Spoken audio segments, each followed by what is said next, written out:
Um monstro. Essa é literalmente a palavra usada para descrever Kiyotaka Yano Koji. Por cada pessoa que supervisionou o treinamento dele, cada um falou a mesma coisa. Só que dependendo de quem você perguntar, você vai receber uma resposta completamente diferente, tá? Para os cientistas que ajudaram a Yano Koji lá a aperfeiçoar o seu conjunto de habilidades, ele não era nada mais do que um demônio, entendeu? O cara que estava prosperando num ambiente que arrancaria qualquer pessoa normal da sua humanidade. Porém, o pai do Yano Koji, ele acolheu esse monstro aí de braços abertos porque era exatamente isso que ele precisava. Alguém capaz de destruir o mundo corrupto da política. E com essa ambição em mente, a gente começa a nossa descida para a Sala Branca. Pega a tua pipoquinha, se prepara, porque hoje a gente vai falar como que aquilo ali tornou o Kiyotaka quem ele é. Vamos que vamos.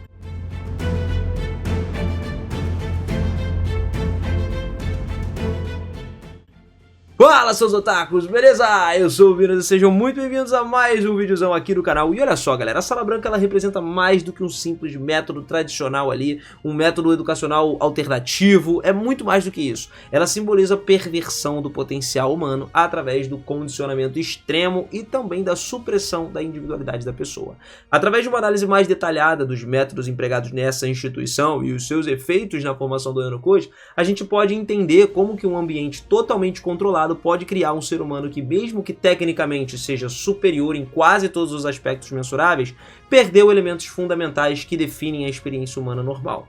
Originalmente, a Sala Branca ela foi projetada para equalizar, o potencial humano, permitindo que os menos afortunados competissem com naturalmente os talentosos. Isso significava reunir cientistas brilhantes para poder elaborar um currículo vencedor e, claro, instrutores de classe mundial. Só que vamos ser realistas aqui. Tudo isso era só uma desculpa. O verdadeiro propósito da Sala Branca sempre foi acumular poder político para o pai do Yano Koji. E se a gente for falar de ferramentas, esquece todos os outros personagens de Classroom of the Elite, tá? Esse homem, a Yano Koji Kiyotaka, é a ferramenta original. Ele é a ferramenta zero. Ele nasceu para ser levado para a Sala Branca. O pai dele ele contratou uma recepcionista, pagou ela para ter um filho com ele e depois fez ela renunciar de todos os direitos sobre a criança. Tudo isso só para criar uma narrativa perfeita que ele tinha colocado o seu filho no projeto como se fosse um investimento grandioso para ele. Um detalhe um pouco curioso nisso aqui é que a mãe do Yano Koji, nomeou ele em homenagem a um anfitrião por quem ela era apaixonada, no passado. E assim, tecnicamente, o Kiyotaka se encaixou no rótulo de menos afortunado da Sala Branca. Mas só piora a partir daqui, galera. A Sala Branca ela foi dividida em 3 gerações. Cada uma estava testando níveis diferentes de dificuldade, óbvio, e como esperado, quanto mais difícil o currículo, maior a taxa de desistência das crianças. Porém, na 4ª geração, que no caso era a geração do Yano Koji, o pai dele tomou a decisão insana de aplicar o chamado currículo beta, algo tão desumano que beirava o impossível. A arquitetura do condicionamento era o seguinte: todos os métodos da Sala Branca ali e tudo mais funcionavam sobre o princípio de que eles poderiam ser descritos como uma fusão perversa entre alguma coisa, técnicas radicais, técnicas militares que levavam crianças ao extremo onde elas não conseguiriam chegar. Desde a primeira infância, as crianças elas eram submetidas a um regime que eliminar qualquer forma de estímulo emocional não controlado seria o certo. Era privação sensorial, um sistema de recompensas e punições que moldava cada aspecto do seu desenvolvimento cognitivo e emocional. O ambiente físico da Sala Branca era propositalmente estéril e desprovido de qualquer estímulo que pudesse gerar resposta emocional espontânea. As paredes brancas, cara, a iluminação controlada e tal, isso tudo trazia a ausência dos objetivos pessoais e criando um vácuo sensorial, o que forçava as crianças a se focarem exclusivamente nos estímulos que eram fornecidos pela galera que estava educando eles. E essa privação, ela não era um detalhe estético, mas era uma ferramenta psicológica calculada para tornar a mente dos jovens mais receptiva a esse condicionamento.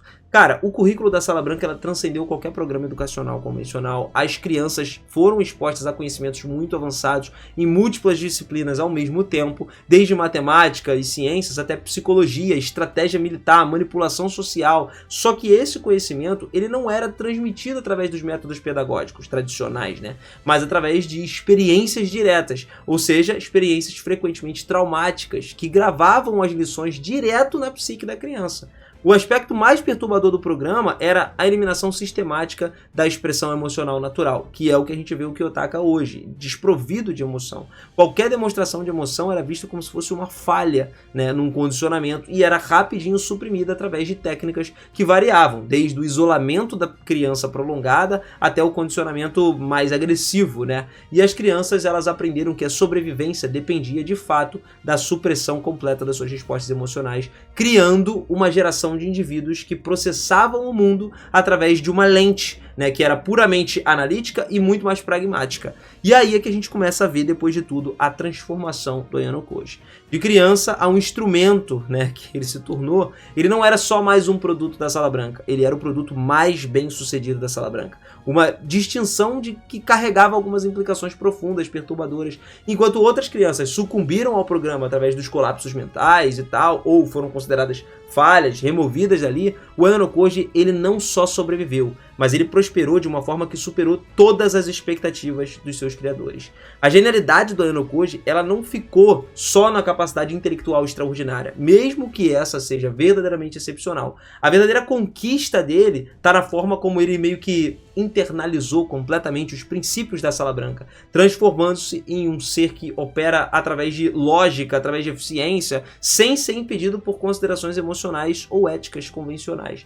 Ele desenvolveu a capacidade de analisar qualquer situação, seja ela acadêmica, social ou emocional, como um problema a ser resolvido através de aplicações estratégicas ótimas, perfeitas. E essa transformação foi evidente na forma como o Ayano Koji se relaciona com as outras pessoas. Para ele, os outros seres humanos não são indivíduos com valor intrínseco, mas assim, valores variáveis em equações complexas que devem ser manipuladas para alcançar um objetivo específico. A capacidade dele de ler, de prever os comportamentos humanos, não vem da empatia ou da compreensão emocional, mas de uma análise mais fria, sistemática de padrões comportamentais que ele mesmo aprendeu a reconhecer e a explorar. O primeiro teste que ele se lembra aconteceu quando eu tinha, 2 anos de idade. Os instrutores pegaram um ursinho de goma lá e esconderam ele nas mãos. As crianças, elas tinham que adivinhar em qual da mão estava o doce. Se elas acertassem, ganhavam um lanche. Mesmo o bebê, o Ayano Koji, ele gostava dos ursinhos ali de goma, mas ele errou 3 vezes seguidas e a partir daí ele não teve mais direito de tentar. No começo do teste era fácil, já que os instrutores mostravam as mãos ali e tal de uma forma meio óbvia. Só que depois eles começaram a esconder os doces atrás das costas. E isso transformou uma escolha num jogo de 50-50, entendeu? E foi aí então que o nosso pequeno Kiyotaka percebeu uma coisa. Mesmo que fosse absurdo pensar que um bebê já tivesse esse tipo de raciocínio, ele priorizou a observação. Em vez de arriscar um palpite rápido, ele esperou pelos outros e notou um padrão. Os instrutores sempre estavam colocando os doces na mão direita, e assim ele respondeu o correto, garantindo mais um lanche. Ele tinha entendido que o teste não era sobre sorte, mas sim sobre reconhecimento de padrões. Então aí é que veio a grande reviravolta. Na rodada seguinte, os cientistas não mostraram as mãos, né? Até que todos escolhessem, forçando aí um novo 50-50. Quase todas as crianças desperdiçaram suas chances, mas o Ayano Koji pensou diferente. Existe um termo até criado pelo médico maltês Edward Bono chamado pensamento lateral. E em palavras simples significa abordar o problema de forma criativa, fora da caixa, enxergar as coisas fora da caixa. E o Kiyotaka, ele aprendeu, ele percebeu que ele nunca tinha pedido para apontar qual a mão tinha o doce. Eles pediram apenas para mostrar onde o doce estava. E assim ele não apontou para a mão direita, nem para a mão esquerda, mas sim para trás do cientista, onde o doce tinha sido escondido. E a resposta chocou todos os instrutores. Nenhuma das outras crianças sequer concebeu a possibilidade de uma terceira opção. E naquele momento, todo mundo começou a falar: ele é o único que vê o mundo de uma forma diferente. O mais assustador ainda sobre a transformação do Kiyotaka é que ela não representa uma perda de inteligência emocional, mas sim a sua perversão. Meio que ele compreende perfeitamente as emoções humanas, o medo, a esperança, o amor, a raiva, só que só como ferramentas que podem ser manipuladas em outras pessoas. A própria capacidade dele de experimentar essas emoções foi tão completamente suprimida que ele se tornou, em essência, um observador externo da experiência humana, capaz de simular ela perfeitamente quando fosse necessário, só que incapaz de vivenciar aquilo ali autenticamente, né? Então é como se ele tivesse sido literalmente um monstro perfeito com a capacidade sobre-humana e um vazio humano. Então assim, o Ayano Koji, ele designado como monstro, né, não é só uma hipérbole que as pessoas falam, mas uma descrição precisa de algo que transcendeu todos os limites normais da existência humana, através dos meios artificiais.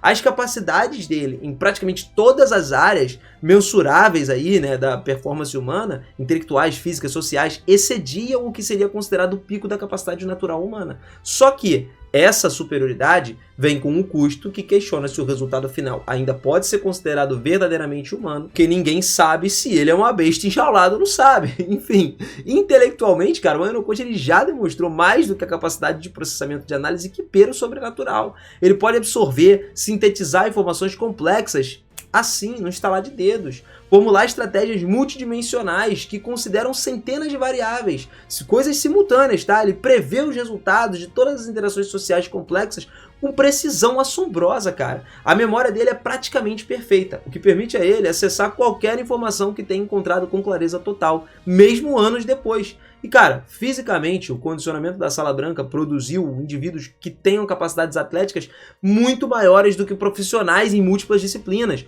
A força dele, a velocidade, a resistência, a coordenação, tudo foi otimizado através do treinamento intensivo que começou lá na parte da primeira infância dele. E mais impressionante ainda é que o controle corporal dele é absoluto, uma capacidade que literalmente ele conscientemente melhora as funções dele, que normalmente são autônomas, como por exemplo a frequência cardíaca, a respiração, até mesmo as respostas à dor. Ele não sente isso. Só que, acredite ou não, nem mesmo quando é criança isso era algo dele especificamente, o que torna o episódio do urso da goma lá de mascar ainda mais impressionante, que não se tratava de uma perspectiva momentânea, mas sim de uma memória reconstruída anos depois. As crianças geralmente elas esquecem, né, das primeiras lembranças. Vai falar que você lembra de quando você tinha 1 ano de idade.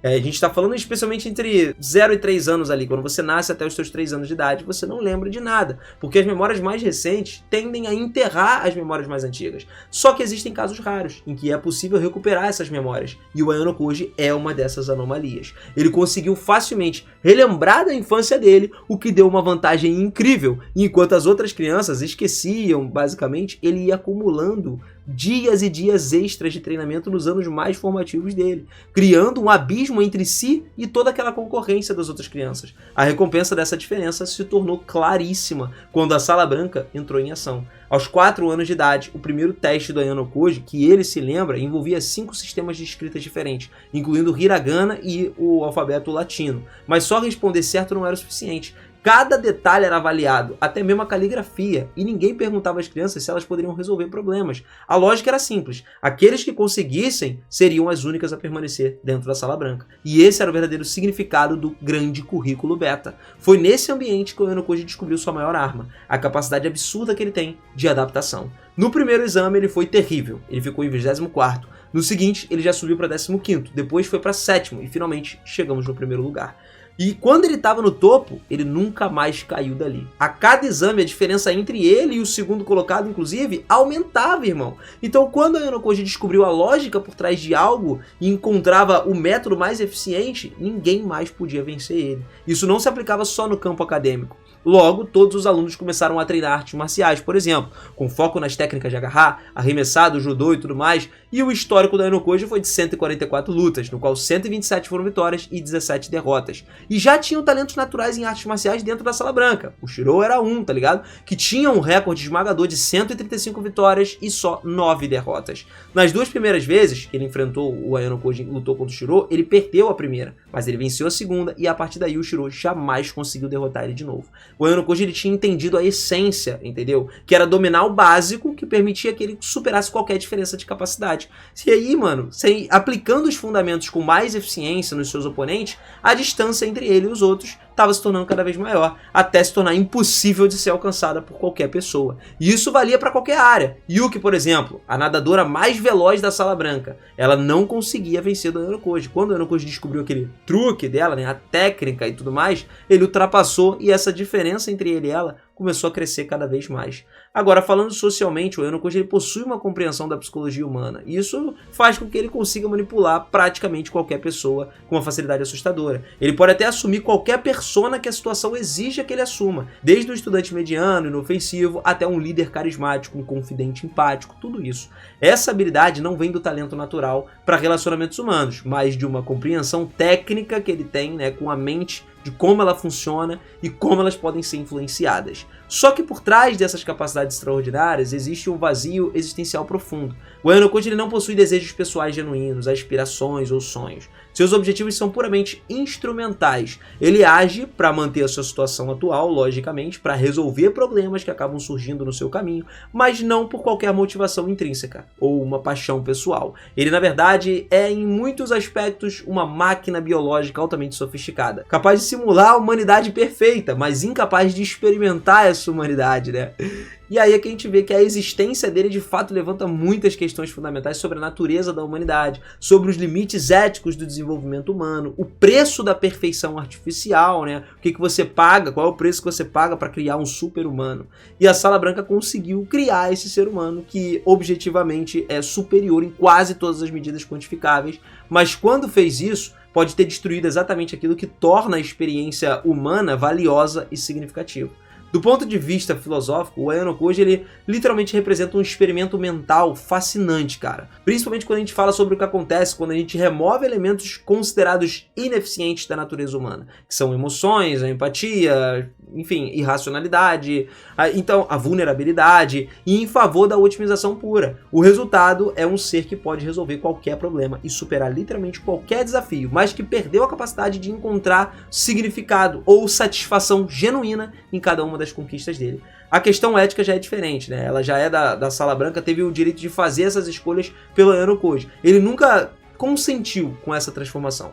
E ela basicamente foi imposta ali para todos os alunos e para ele em todos os anos que ele teve mais formativo. Quando na verdade talvez ele não tivesse a capacidade de compreender ou resistir ao processo. Em essência, a individualidade, a autonomia, tudo isso foi sacrificado no altar da excelência, criando um ser que é simultaneamente mais livre e mais escravizado do que todos os outros. Livre das limitações humanas normais, mas escravizado pela sua própria programação interna que impede ele de experimentar a vida de forma autêntica. Existe também a questão mais ampla, né, sobre o que a existência do Ayano-Koji significa para o resto da humanidade. Se é possível criar seres humanos com as capacidades dele, isso torna o resto de nós talvez obsoletos, né? Alguém que pode ser descartável. E se o método da Sala Branca fossem refinados e aplicados em uma escala maior, que tipo de sociedade a gente ia viver?